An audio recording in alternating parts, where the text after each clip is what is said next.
नमस्कार. MTV news मराठीमध्ये आपले स्वागत. पाहूया सविस्तर बातम्या पुढील प्रमाणे. कृपाळू वृक्ष बँकेची स्थापना समग्र सोशल फाउंडेशन संचलित कृपाळू वृद्धाश्रम यांच्या वतीने कृपाळू वृक्ष बँकेचे नुकतेच उद्घाटन समारंभ पार पडले. नमस्कार, मी जयश्री सोनवणे. MTV न्यूजमध्ये आपले सर्वांचे स्वागत आहे आणि ही बातमी आहे छत्रपती संभाजीनगर प्रतिनिधी अंकुश अंभोरे यांच्याकडून. छत्रपती संभाजीनगर येथे कृपाळू वृक्ष बँकेच्या वतीने येणाऱ्या काळात वाढदिवसानिमित्त, महापुरुषांच्या जयंतीनिमित्त तसेच पुण्यस्मरणार्थ कृपाळू वृक्ष बँकेकडून झाडे मोफत दिली जाणार आहेत व स्वतः कृपाळू वृक्ष बँक व कृपाळू वृद्धाश्रम हे विविध ठिकाणी झाडांचे रोपण व संगोपन करणार आहेत. यावर्षी 50 अंश वाढलेले तापमान भविष्यात 60 अंश सेल्सिअसवर जाऊ शकते हे आपण नाकारू शकत नाही. म्हणून आपण आत्ताच वृक्षारोपण व संवर्धन केले पाहिजे. तसेच येणाऱ्या काळात संस्थेच्या वतीने 1 लाख वृक्षांचे रोपण संवर्धन वाटप करण्याचा संकल्प संस्थेने केला आहे, असे संस्थेचे संस्थापक अध्यक्ष संतोष सुरडकर यांनी सांगितले.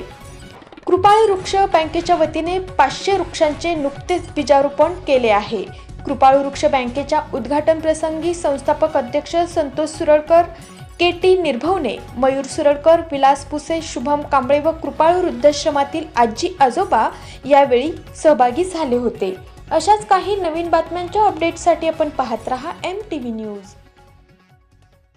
समग्र सोशल फाउंडेशन संचलित कृपाळू वृद्धाश्रम यांच्या वतीने आज आपण कृपाळू वृक्ष बँकेचे उद्घाटन केलेले आहे. या आपल्या कृपाळू वृक्ष बँकेच्या वतीने येणाऱ्या काळामध्ये वाढदिवसानिमित्त, महापुरुषांच्या जयंतीनिमित्त आपल्या कृपाळू वृक्ष बँकेतून येणाऱ्या काळामध्ये वृक्षांची रोपे मोफत दिली जाणार आहेत. तसेच आपल्या कृपाळू वृक्ष बँकेच्या वतीने व कृपाळू वृद्धाश्रमाच्या वतीने सामाजिक ठिकाणी तसेच मंदिरे, स्मशानभूमी व इतर धार्मिक स्थळे येथे आपण वृक्षारोपण करणार आहोत.